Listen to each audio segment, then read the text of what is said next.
Hey everyone, I'm so excited about this episode of the podcast. Rebekah Faubion joins me and she is amazing. If you don't know who she is already, you are missing out. So go and run over to her Instagram and Twitter, find her. Listen to the episode while you're doing that, right? Don't leave the episode to do it. But Rebekah chats with me all about her publishing journey. We chat about querying, and she gives some really great advice for authors who are querying right now, and she does share her favorite book with us, which is always so nice because it's always good to get more book recommendations, right? Even though we all probably have a really huge to-be-read stack on our bookshelf or the floor or wherever. I do want to tell you about my favorite book right now. I read it and so fast, and I love when that happens, when a book just sucks you in, you can't possibly put it down. It's from a long time ago, almost 10 years ago. Crazy looking at this date. But the book is This Is Not a Test by Courtney Summers, and I have the biggest fear of zombies in the world. Zombies are my worst nightmare. I would cry. I don't know if that actually happened in our world. I don't even know what I would do, you guys. Yeah.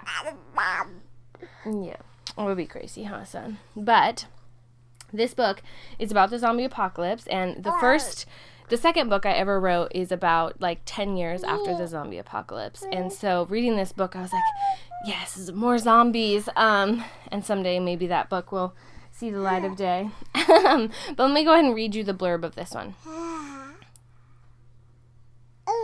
It's the end of the world. 6 students have taken cover in Cortege High, but shelter is little comfort when the dead outside won't stop pounding on the doors. One bite is all it takes to kill a person and bring them back a monstrous version of their former self. To Sloane Price, that doesn't sound so bad. 6 months ago, her world collapsed, and since then, she's failed to find a reason to keep going. Now seems like the perfect time to give up. As Sloane eagerly waits for the barricades to fall, she's forced to witness the apocalypse through the eyes of 5 people who actually want to live. But as the days crawl by, the motivations for survival change in startling ways, and soon the group's fate is determined less and less by what's happening outside, and more by the unpredictable and violent bids for life and death inside. When everything is gone, what do you hold on to? I thought it was really well done for an apocalyptic type of story. And it really isn't, super heavy on the zombies. You do, of course, know that that's that external antagonist, right? But it is a story about these kids and the dynamic between them and what this situation would do to people. So I read it in a flash and then had to sleep with the lights on because zombies scare me so much. But I truly recommend This Is Not a Test by Courtney Summers. And now, let's go ahead and get to know the always amazing Rebekah. Rebekah, let's go ahead and get started.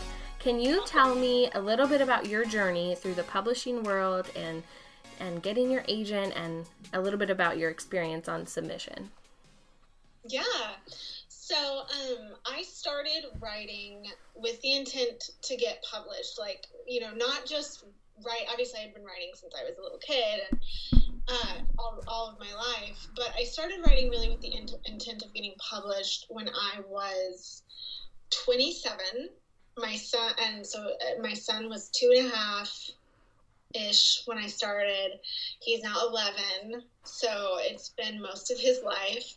And I was very naive. Obviously, I think like many new writers, it was and I think being naive isn't something that works to your advantage when you are starting out in this game, because I think if you knew how much effort it does take to really get to the point of being not just good enough to actually have a book out there, but also because it's learning so much about craft, and that's something you can really only do by doing it over and over again.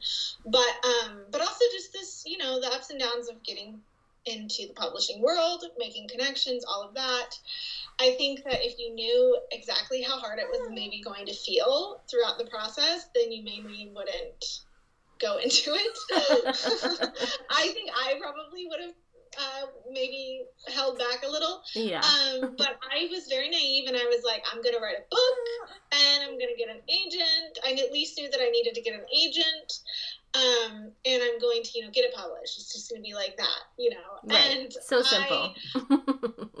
So, just bing, bing, boom. And, of course, that isn't what happened. And I think there's a lot of people that would have, I don't know, there's probably a lot of different schools of thought on this, but I'm glad it didn't happen right away for me.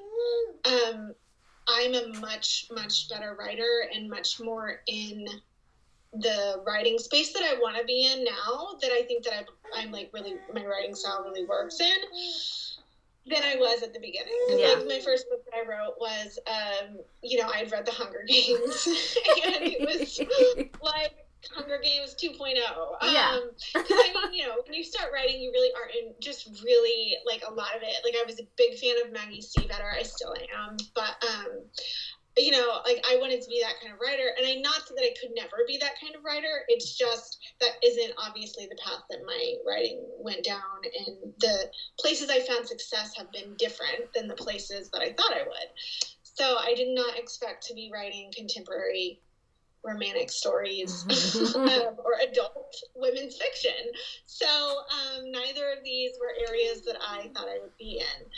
So I've written, how many books have I written? I've written like 6 or 7 manuscripts total, like that actually came to completion.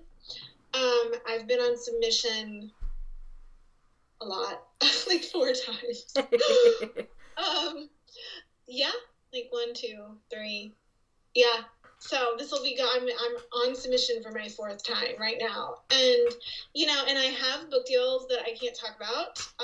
But all that to say, like, it's taken me 9 years to get to this point. Right. And not that it has to take 9 years or 10 years or 20 years or 5, there's no time stamp of like, this is when it happens. Right. But I'm glad that it didn't happen right away, and I'm glad that I took the journey of like really listening to myself of what I wanted to write, because now I'm writing things that I really like writing. I love telling love stories, and I'm good at it. So, it's good.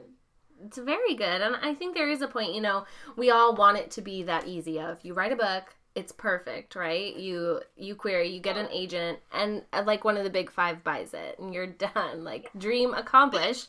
But I think I don't really want that, honestly. Like, I think there's a lot of people who are like, and it's like, you really don't, because you have, so even if that happens, there's still going to be things you're going to have to learn along the way. Definitely. That you still have to go through all of the process of learning how to revise over and over and over again. You still have to go through the process of learning how to take notes, learning how to, handle feedback, learning how to, work with anybody. It's the learning process. So if it happens really easily and fast, which sometimes it does, it's still a process that you're going to go through. So no matter when it happens for you, I think the most important thing for writers to know is that you're always going to have to go through this process, like on some level, in some way. Definitely. You will always have to go through that process. And now that you've, had the time and gone through it, you know yourself better as a writer. Like you said, you never thought you'd be writing the stories that you are now, but it's what you love and it's what you're really good at. So I think that is definitely, beneficial that it took longer than maybe you would have liked, but it was all, the right path that you were supposed to take.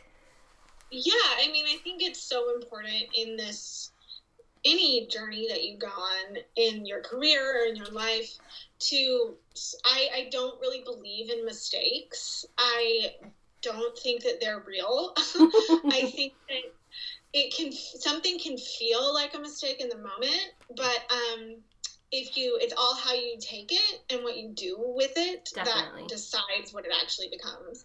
And so, there have been many moments I can look at the course of my career, and I can say like, oh, I shouldn't have done that, or oh, that was like, that sent me back 6 months or whatever. There's all kinds of things, but the reality is I'm exactly where I should be because that's where I am. Yeah. And, and like, that's our life isn't really isn't a composite of mistakes and successes. It's a composite of like everything and just doing whatever you can to keep moving forward. And I think that that's really important for writers who are like getting ready to query, especially, to keep in mind that you know, there are going to be ups and downs and ebbs and flows, and you are going to think that you can mess it up, and you really can't mess it up. I mean, when I got started, it was like, you can only query somebody one time and then that's it. And that's just not true. No. I mean, that's so bad. And like, you're not going to miss your chance if you query somebody and then you like do a revision. You can always query them again. Almost all agents, especially now, are like happy to read your query again. You know, happy, especially if you do major changes. You know, so it's like you're not going to mess it up. And I think that there is like letting that go off of your shoulders of like, I'm going to screw up querying. It's all this pressure. It puts so much pressure on this thing that you're trying to make successful, and it's like the best way to make something successful is to not put any pressure on it, to just do it and move on. Like my philosophy in life is like, do it and then move on to the next thing, and like don't sit here and stare at your inbox like that. You can't will it to give you a response. No matter what you do in life, no matter what you want, you can't make somebody say yes, and you can't will them to respond faster just by looking at this thing over, like staring at it really hard. Right. And I am someone who's prone to obsession. So me saying that is a big, you know, sign of my journey. But, you know, don't do that. Like, query and move on. Yeah. You know, like, let it go. The universe has it. Like, you release it to the wild. Yeah, definitely don't stare at your email inbox just waiting for stuff to come through.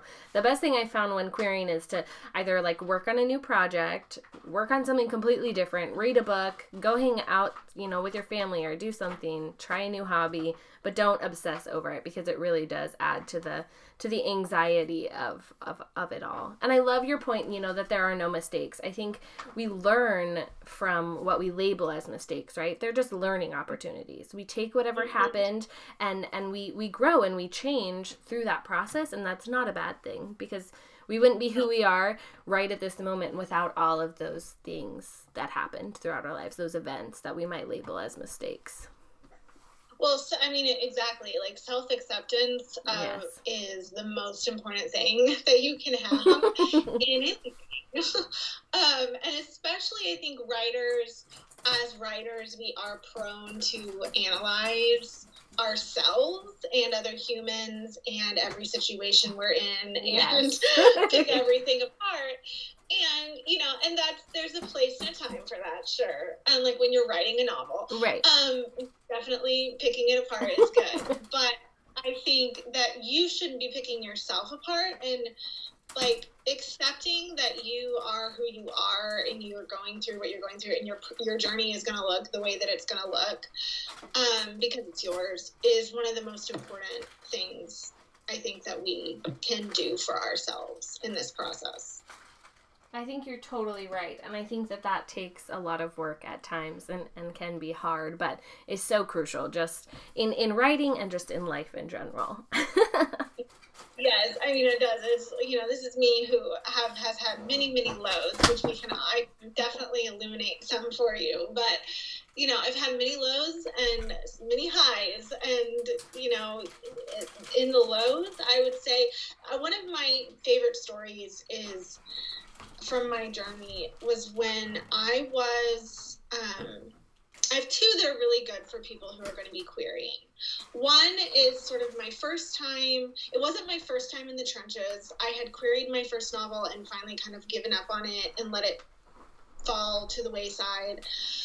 Put it in a drawer, you know, whatever. It was on my computer, but in a drawer on my computer. Right. And I had written another novel, and I had revised it, and I like loved this novel so much, and everybody who was reading, like critique partners, I worked with Nova Rinsuma for a while, as she was like kind of one of my early mentors in the industry. Everybody loved this novel. And I queried it, and it just wasn't going anywhere. And it happened that the time that I was querying at fantasy, you know, there's always whatever the timing. Right. Fantasy was kind of, they're like, it's saturated.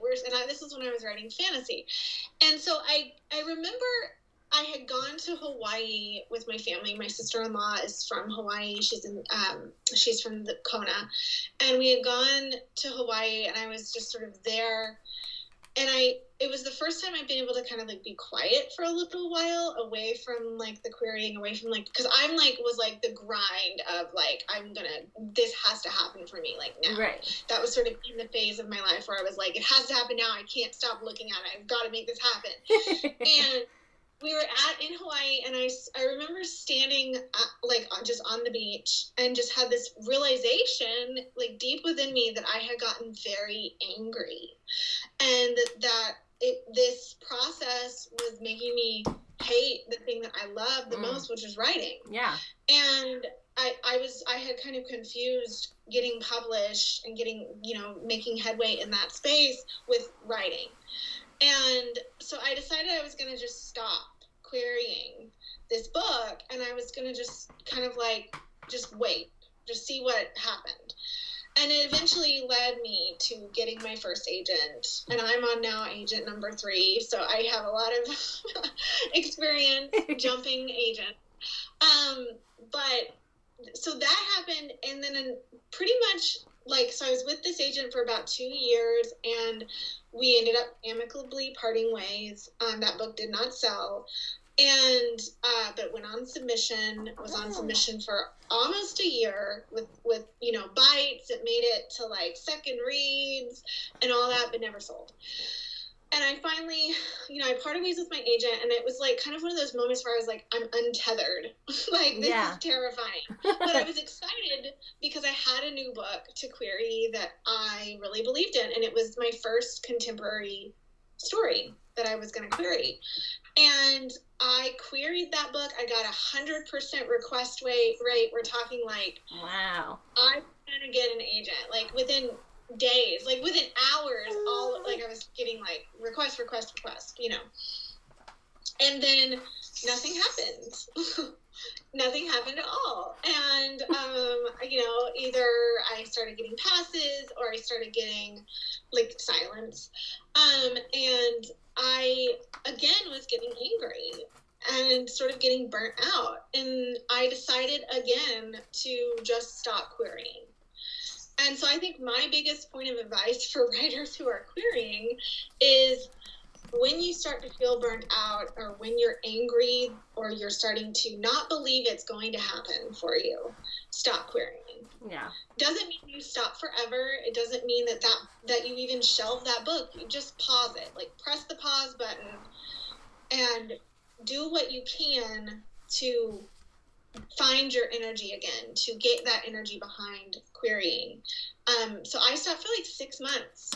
Like, I didn't query. I wrote a book on Wattpad with my writing partner. And I was like living my dream. Like, I don't know. I was like happy. It was fine. And I finally felt like really happy, and sort of like was able to regain a little bit of my sense of self within the publishing industry. Yeah. And I then decided I was going to query, and I queried 5 agents. I was like, I'm only querying 5 people. That's it. If it doesn't happen, I don't care. It's not going to happen. I'll move on. But I was like, I'm going to do it. And I think that also, like, that's a really important, like, point to make, is you get to set the terms of your life. Like, you get to do that.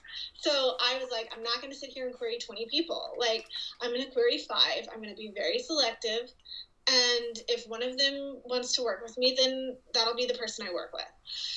And I queried 5 people, and one of them offered representation. And it was my former agent, Devin, who's no longer an agent. So there you go. Like, and it was like, everything that I had been really thinking I had to keep pushing to make happen so quickly, just waiting and just pausing and just like reworking my energy around it was the thing that I had to do. So sometimes it's like not sending that next query. Like, don't send it. Yeah. Like, just stop. Right. Because I think too, when you're angry and the thing that you loved writing then turns into something that makes you angry, or you hate it, or it's making you hate yourself in some way, like that's just not a good recipe for whatever the thing is that you love. So I mean, I think it was, probably so beneficial to you to recenter yourself, to stop, and then find your happy little writing world again, to then, and I mean, only sending 5 queries, that is like some willpower. Yeah, I mean, and it's funny because I'm now on my 3rd agent because my 2nd agent left the industry. And it was interesting because I was in a really interesting place in my career that I had never been, where I had stuff kind of in the works. So this query process was quite different, but I still was like, it was the same mindset. It's like, I'm not going to worry about this. Yeah. Like, I'm going to be selective. I'm going to choose who I want to query. Those are the only people I'm querying. I sent 5 queries again. 5 queries. The number 5 is like, I like that number. I like odd numbers, but I specifically like the number 5. And so I sent 5 queries, and this time I got multiple offers, and it was like the kind of the dream experience that you're like, oh, you've only heard about that ever happening. It doesn't happen to me. And I was like over the moon. But then I was like in such deep conflict because I love people and I didn't want to disappoint anybody. That would be so hard. Otherwise. But yeah, I mean, the mindset of you're querying, like, and I think we use that word a lot in different contexts, but I was not going to let it get the better of me this time. I decided it was going to be easy, and I think when you decide it's going to feel good for you, even if it's hard on the external, like the only thing you can control is your insides. The only thing you can control is how you feel, and that's it. And I think that can be probably the hardest part of querying, right? Is like a lot of it is out of your control. You can control what you've written and your query and how often you send queries, but then literally everything else, you just kind of have to sit and wait. And so I think accepting that rather than letting it like fester anxiety in you, because I mean, I do that all the time. I freak out about things I can't control, right? But like, there's no point. Why do we do that to ourselves? And I think going into the querying process with that in your mind already will definitely help keep some of the stress out of your life. Yeah. I mean, it's hard because when you want something, it's so hard to feel patience. But I think you have to, I would say I was not a patient person when I started this process 9 years ago. And I have become much, much like better at patience. I'm not going to say, it's still an ongoing journey. Right. It always is. What I will say is that I don't call it patience so much as I call it unclenching from the situation. So rather than trying to hold on really tight to what I want and like how I'm going to get it, like I'm going to get an agent this week, or I'm going to get my book deal this week. I know what I want and I let it go. Yeah. And that's what I've gotten better at. Not so much feeling patient, because from the day to day, I wouldn't say that I feel patient ever. Yeah, no. But I would say that I practice unclenching from controlling everything.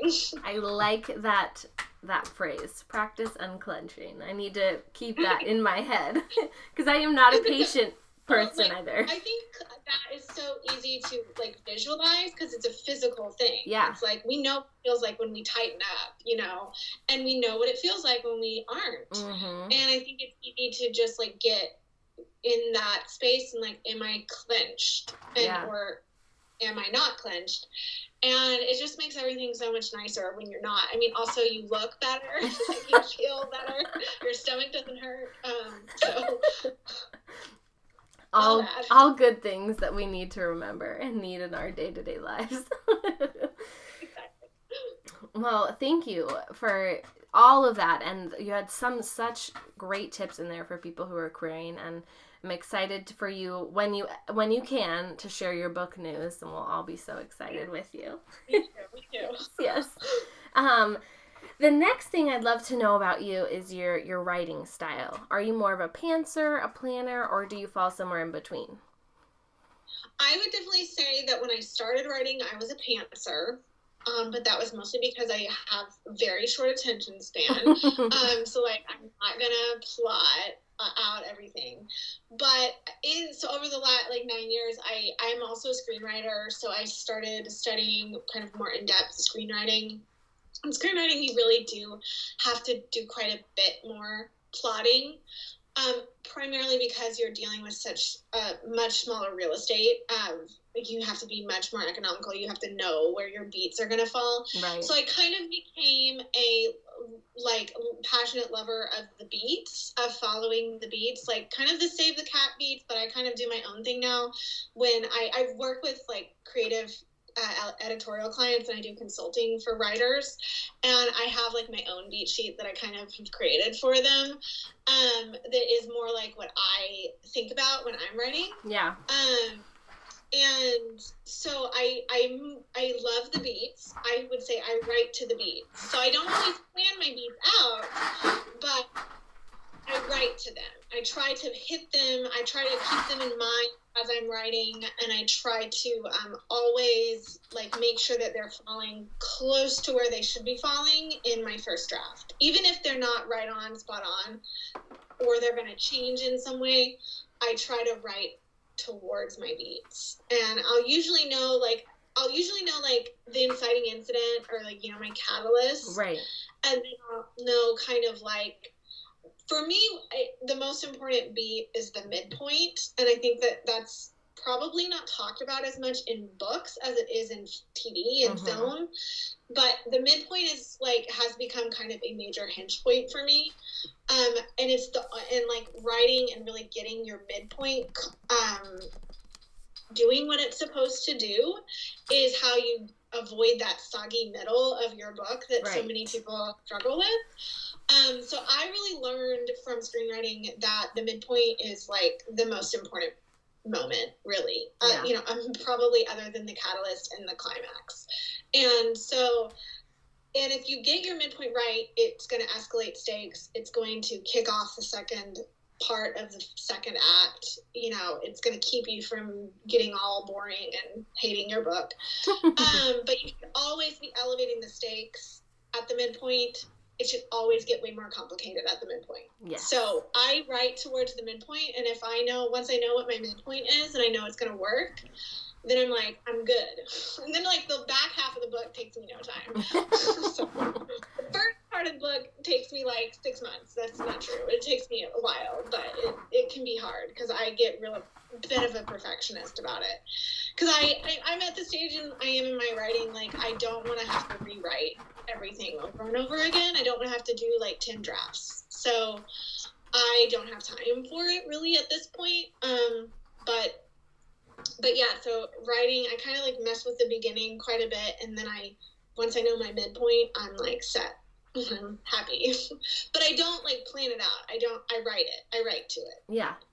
And I'm very similar in that way. Like I write mysteries, so I wish I could plan everything like super well out in the beginning, but then I like don't want to write it anymore because I've already written it, right? It's not fun. So I definitely have an idea of where I want things to be, and I have like somebody else on the podcast, I can't remember who, and I will find and give them credit, but they talk about how they have like little islands, and they're like they write and they swim to the island, same sort of idea, right? So I have little islands that I think about and make sure I get there. But yeah, I'm very similar in that way. But I love the idea of the midpoint. And I do think that that's something that people don't talk about as much. I think we focus a lot on knowing your ending and knowing where you want it to end up, but not so much the middle, which really is, you know, so crucial, because soggy middles, I've been there, and those are hard to come back from. And I think it's also because it's hard to write when you're bored. And so, like, the soggy middle has the tendency to make you just feel like nothing you're writing is any good. Yes. And it's probably because it's not, and it needs to be better. And yeah. It's probably because you have been thinking about your beats or your islands, as this other writer said, which I love. Yes. Because, I mean, the midpoint is so important to being able to even kick you off into the rest of the book. Definitely. Well, thank you for sharing that. I love to know different writers, you know, writing style, because I think, for this podcast, maybe people who are stuck, haven't figured out how they best write. It's always good to hear different ideas. I mean, when I started, I was coming from, I wrote my first book right out of high school, and I was like, okay, I need to have like a really detailed outline, because like that's what I thought you did for school papers, and I didn't know any better, and that definitely didn't work for me. So it's good now that I've found my groove. Well, it's funny because I have critique partners who are like live and die by their outlines. Mm-hmm. Like, and I could never be that. I don't think I could pants totally either anymore, just because I used to have to revise a lot. I don't have to revise nearly as much now because I'm not totally pantsing it. But I'm definitely, your personality is going to dictate how you write a little bit. Yeah. And so, I mean, a lot, actually, I think. I'm not somebody who can, like, plan everything. I'm not a planner in that way. So that would never work for me. So I think it's really, again, it's always about listening to yourself. Like, what is going to work for me, and setting your boundaries and your terms for anything. Like, you don't have to write an outline. You don't have to revise 10 times. Like, some people like revising. I don't. So no. I prefer to be done. But obviously a little revision is fine. And I enjoy it to a certain extent when it's necessary and it makes the book better. But I'm not somebody who's like, I just love to live in revision forever and ever and never to be done. I mean, no. I don't look forward to a revision. I love to draft. I'm very like, my energy is very much in drafting and, the creation versus like the tinkering with it. Yeah, so. I'm with you on that part too. But I think too, I started off as a pantser, and the first book I wrote, I had to revise and like totally rewrite. And so that's why I don't do that so much anymore, because it just adds so much onto the process. And I mean, gosh, rewriting stuff, it's like, I think I liked rewriting things early on. I do think it's something about when you're early on in your process, like, have the energy for it. Like, you're like, I'm just in love with learning to write. Right. Like, it's like you're, I mean, even if you're not young when you're starting out, it's like you still are like new to writing. And so it's like super fun to just, I get to rewrite this. Like, I get to be with these characters forever and ever. And I definitely like fell off of that after my second book that I wrote. I was like, I'm not doing that ever again. No. Yeah. Like, that's not fun for me. It's not my favorite thing to rewrite over and over again. My next question, I'd love for you, well, it's not really a question, but I'd love for you to share something your readers wouldn't necessarily know about you. Oh, goodness. Well, I'm psychic. Ooh. So I'm very, attuned and empathic, and I actually dream things that happen in real life, for myself and for others. And when I was a little kid, I saw ghosts all the time. So wow. I was a very spooky child. Which is funny because I think that like people look at me and I'm this like blonde, like smiley person, but I was a really spooky child, and my parents did not know what to do with me from a very young age. I was very challenging, and not just because I was spooky, but also because I was like, if you told me to go left, I was going to go right, which is still very much my personality. Like, I don't want to do what anyone tells me to do. Yes.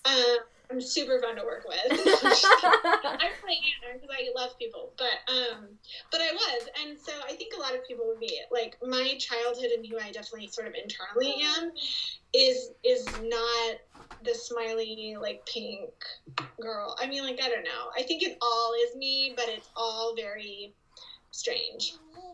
Wow. I was a strange child, and I'm an interesting adult, but I grew up in Texas. I'm from Texas, and I grew up in a farmhouse that was haunted, and my dad is a minister, and I had brothers that died when I was little, and it was just like a very strange childhood that you like. I'm like the character in The Haunting of Hill House. Like, I'm like the little kid. That was me as a kid. Wow.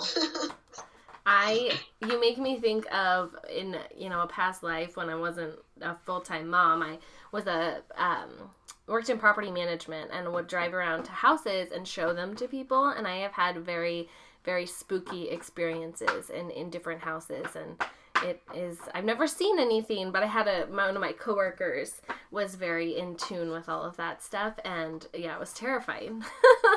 It was like a real life horror movie.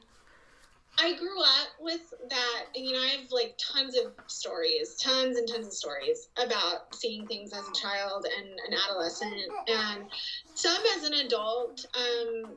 It's funny because I always tell people the places that you think are the most haunted are not the places that are the most haunted. Yeah. Ghosts are not really there anymore.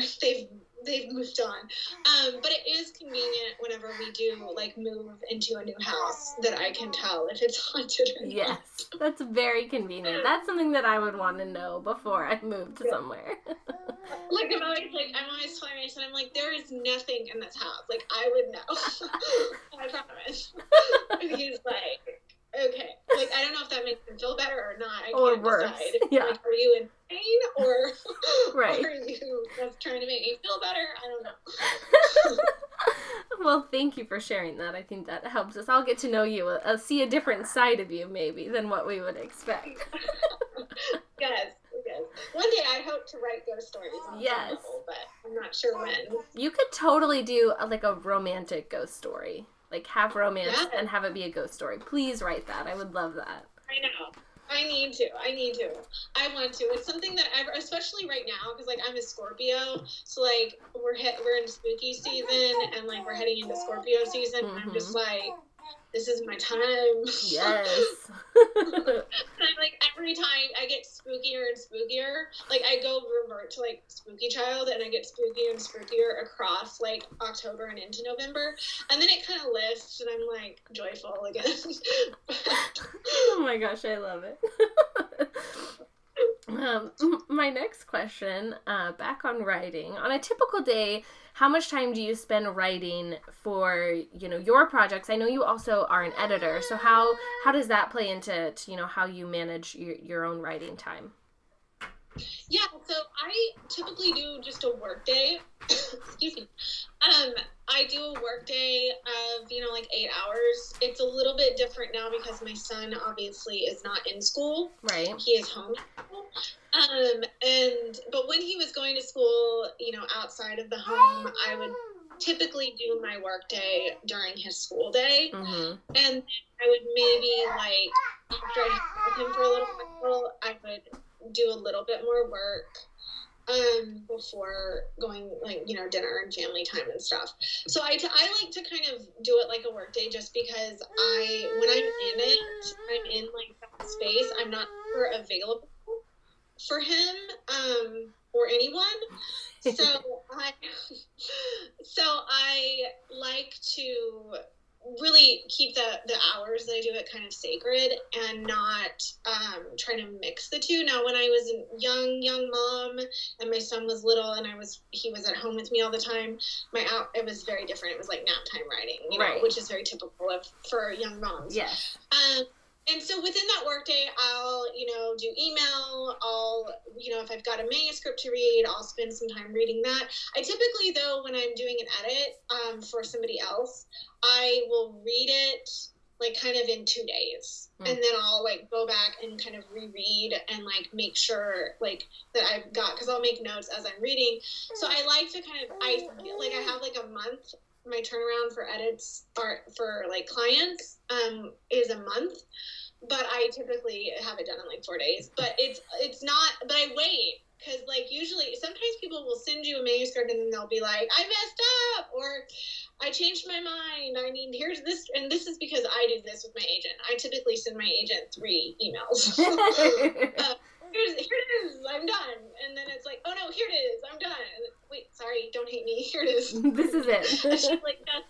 She doesn't look at the draft for a while because she knows I'm gonna do that. So But I mean, I think that's important. Most editors do it that way. We're not like taking a lot of time because you want to have the whole story in your head, and you want to hold the whole story in your head, so that you can get the best notes and the best feedback.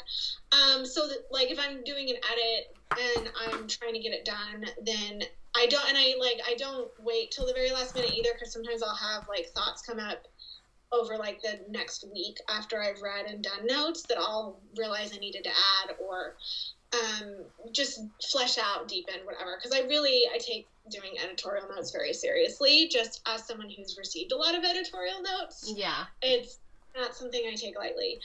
And then I also sometimes will have calls. I do like creative consultation with people. So I'll have calls on like career consultation, like people want to talk to me about the industry, kind of like what we're talking about right now, but just, confidential. Right. And that's fun. And then I also will do consultations on stories. So sometimes I'm not actually doing edits. I'm just reading, like helping them create the story up front. Oh. And then they'll write, and then I'll like consult on it as they write, which is super fun for me, because I often find with editorial clients, I'm giving them a lot of notes that I would give them if they were writing with me instead. And then you're not having to rewrite. So, because I learned I don't like rewriting. So I think that's sort of like what I like to share with people, with writers who work with me. So that's kind of, if it's a work day where I've got a lot of that stuff going on, I won't necessarily write those days, because it's like, that's like one side of my brain that I have to use. And I'm not great at flipping back and forth. Right. And so when I'm drafting, I will take on less clients, because I am not super available for anything when I'm drafting. So I can write for like 6 hours a day, 6 to 8 hours. Like if I'm drafting, like I'm taking breaks and stuff. Obviously I'm not just like sitting here, like hunched over my computer, like crying and like blinking onto the keyboard. But I like to draft, and so when I'm in that process, when I'm in revision, it takes me longer. I can't work as much. Right. So I'll do like 2 to 3 hours of revision. Yeah. How do you? But with all in kind of that 8-hour time window. Yeah, it is so much different having the kids at home for a virtual school. I remember last year it was so nice. I've just had my two older for my husband's previous marriage last year during the school year full time, and it was nice to send them off to school, and then I could get stuff done. And now I have to be like the IT person throughout the day as they get on and off the computer. Making sure they're getting on their Zoom meeting. Like, I only have one child, and he's wonderful, and he's 11, and he's pretty good about staying on track. But, I mean, no kid really likes doing Zoom. No. It's not fun for kids. It's hard to keep them focused. It's hard for them to, like, we've had to get him, like, fidget stuff so that he can stay focused. Yeah. And it's just, it's just knowing they're, even just having them here, it's kind of like I have to find a way to shut everything out. And that's hard because, you also have to be very available when you have children. And so it's definitely changed my work-life balance a little bit, but, just we're all at home all the time now. So yeah, it's been, interesting to figure out how that all works. And I'm sure different people have, figured out different things that work best for them. But I'm lucky that I have an 11-year-old. I feel for people who have toddlers and like preschool age and kindergarten who are going to Zoom classes. Kindergarten in Zoom just sounds like a nightmare. Yeah. Like, they don't be watching a screen, they want to be playing. Yeah. Like, they want to be doing finger painting and all that. Yeah. Which you can do with them at home, but it's, but not when they're on Zoom class. Or you're on Zoom class with them. Like, my agent has 2 kids, and and they're both pretty young, and I know that it's an adjustment, you know, because they're little, and like, we all, like, as parents, we have to keep in mind that nobody's gonna do this perfectly, and we all just need to like give each other space and respect, yes, and let each other be what we have to be in this time. Yes. because nobody expected this and we were not prepared.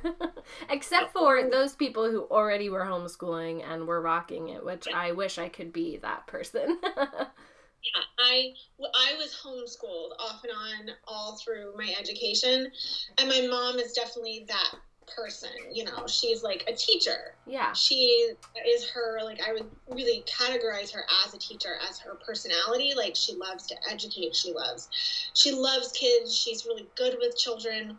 I am not a teacher. That is not I'm good at teaching one thing, which is writing, and that's it. Yeah. But I'm not a teacher. Like, that's not my skill set. And I think that, you know, we were talking about this earlier, learn and know your limitations and be okay with them. Yes. I told my kids last year at the end of the last school year, when we had to do more of homeschool than what we're doing now. And I told them, I'm like, guys, I'm not a teacher. And they're like, what? I'm like, your teachers go to school, like a lot of school, to learn how to do this for you. They want to do this. Yeah, they choose to do this. Like it. Yeah, I am not a teacher. And they were very confused by that fact. Like, we do a very solitary career. Yes. And we're like, we really like being in our room with our computer. Yeah, exactly. Like, I like to just be alone and watch, you know, I always have like a show that I know really well on in the background, just as like white noise. I like that and my computer and to write. I don't like to be teaching math, which I am not very good at, to people who don't understand it very well. I'm learning math with my son again. I'm like, perfect. He's like, how do you multiply fractions? And I'm like, who knows? I'm like, look it up. Yeah. Like, I don't know. But fortunately, my husband is really good at math, so he helps him, and my husband works from home, so he's available, and I'm very blessed to have a very supportive spouse. Yes. Well, my next question, we talked about a little bit already, just throughout our conversation, but writing, you know, is a very solitary thing. You have to learn your limitations. It can be very stressful and draining, just the process of writing, right? So do you have any, you know, last tips or final things you want to say about kind of what you do and what you recommend to others to, like, take care of yourself through the process? Yeah. So I think that what I end up telling my clients the most is learning how to forgive yourself for not getting things on the page today, or not having the energy to write, or that sentence being garbage that you did write. And recognizing that, like, you are a work in progress, and you are allowed to be a work in progress. Therefore, your writing is going to always be a work in progress, not just when you're writing it, but what your process looks like. Right. What energy you need for each project is going to be different. Like, every story you write is different. It's like a living thing. So assuming that you've got it down and you know exactly how it's going to go every time isn't realistic, because you don't, and it changes. Like, every project is going to need something different from you emotionally, and also research wise, and the length of it, and what's going on in your life or in the world at the time. Right. So I think just like, I am very much not someone who believes in letting your inner editor talk to you while you're writing. Now, I think that you can turn your inner editor on once you've written, if you want to go back and look over what you wrote and edit it. I do that. I edit as I go. But not until I've done it. So not until I've written. So I often will write, and then I'll start the next day with reading what I wrote. And I learned to do that just because I got nowhere if I didn't. Yeah. But also, I think that it's just kind of in keeping with the theme of everything I've said, the most important thing is really learning to trust yourself and listen to yourself. And if you are like, I have to write every day, like, and that's not really genuinely what you want to do. You're someone who wants to write, like, sometimes, and someone who wants to watch TV for 8 hours to get inspired. That is allowed, you know. Yeah. I think it's just sort of taking off this requirement that you, like, if I'm not writing, I'm not being creative. I'm not moving my career forward. I'm not getting done. I'm not honoring my art. Like, I definitely believe you honor your craft by honoring yourself. And so it's like, if you need to watch a movie, like, watch a movie. Yes. If you need to read a book, read a book. Like, I also am not like, only reading is the way you learn story. I'm a screenwriter, so I learn story and have always learned story through watching movies and television. Yeah. And you learn the best, you're going to get the best education in your writing through about dialogue from reading screenplays and watching movies and TV. So I think it is just really learning to listen to yourself, and like, don't think that just because it worked yesterday, it's going to work today. It doesn't have to be that way. And like, you can like let yourself off the hook. Definitely. If you're like, I've told so many clients who are like, I'm not getting this done, and I'm not going to like, and they're like, I hate my writing, and none of it's any good. And I'm just like, it's a first draft. No, I'm sure it's garbage. Like, it's not supposed to be perfect, and it never will be perfect. And once you release perfection, then it gets a lot easier to really be good. Yeah. I think that is such good advice, and, you know, good things to keep in mind throughout the process. You really do have to know yourself, and I like to think about like, you're filling your creative bucket, because like, writing is so, you're putting stuff out, your stuff is leaving you as you write, and so you need to do those things that put something back in, whether it's taking a walk. I've started painting recently, which I'm terrible at it, but it's like relaxing just to like mix up stuff on a canvas. I'm not very good, but I mostly just paint blobs. But, you know, it's like, just, I don't think as I do it, and that is like so restorative when I'm stuck or just like drained from life and writing in general. So I think just finding what fills you is better, and it helps that process. Yeah, because I think it's impossible to create. I mean, you hear this advice all the time, but it is impossible to create from an empty well. Yeah. And you get empty, like, especially right now, I feel like we are feeling a little bit more empty because our day-to-day life is a little bit more, like, sort of not changing that much. There's not a lot of variety in our schedule or in our interactions, and so like, finding creative ways to do that, to interact with the world and continue to interact with the world even though we're in a pandemic, and even when we're not, you know, is really important, you know. And so, and I think also, you know, kind of like, if I was listening to this and somebody said you have to know yourself, I'd be like, well, how do I do that? And, you know, the best way to get to know yourself is just to listen to yourself. Like, ask yourself the question, do I want this? Do I want to have, like, sit here at this computer today, or do I want to go on a walk, or do I want to go, like, you know, sit outside for 2 hours and journal? Do I want to, you know, ask yourself, do I want it or not? Yeah. And be okay with the answer, because I think a lot of times we think our answer has to be something that makes us, like, look a certain way, even to ourselves. Right. And it's like, don't judge your answer. If the answer is no, the answer is no. And I think your answer could change day by day. Your answer one day could be, no, I want to go outside and take a walk or watch TV for 8 hours. And the next day it could be, no, I do want to sit down and write. And that is okay. That doesn't mean anything's wrong with you or you're doing it wrong. You know, you're allowed to have that difference in your answer every single day. And I would also say, like, there are people who have careers outside of writing and outside of the home. And I would say, like, that, you know, sometimes it can be hard because you feel like you should be writing at night so that you are, or, you know, on your off time after your family's in bed or whatever. But, like, if you're not feeling it, it's not, you're just going to sit there for 2 hours being miserable. Like, don't do it that night. You know, like, you will get, like, it kind of goes back to what I said at the very beginning. Your journey, you'll get there. You'll get there when you get there, and there are no mistakes, and not, you know, doing it tonight or not doing it for 3 days in a row or whatever it ends up being is what you need to do. So it's like, push the pause button on querying, push the pause button on writing, and sometimes that's what you need to do. I love that, and that is a very good reminder for people. So thank you for sharing that. I have one last question for you. I have been told by every single person who's been on this podcast that it is the hardest question. I'd love to know what your favorite book is right now.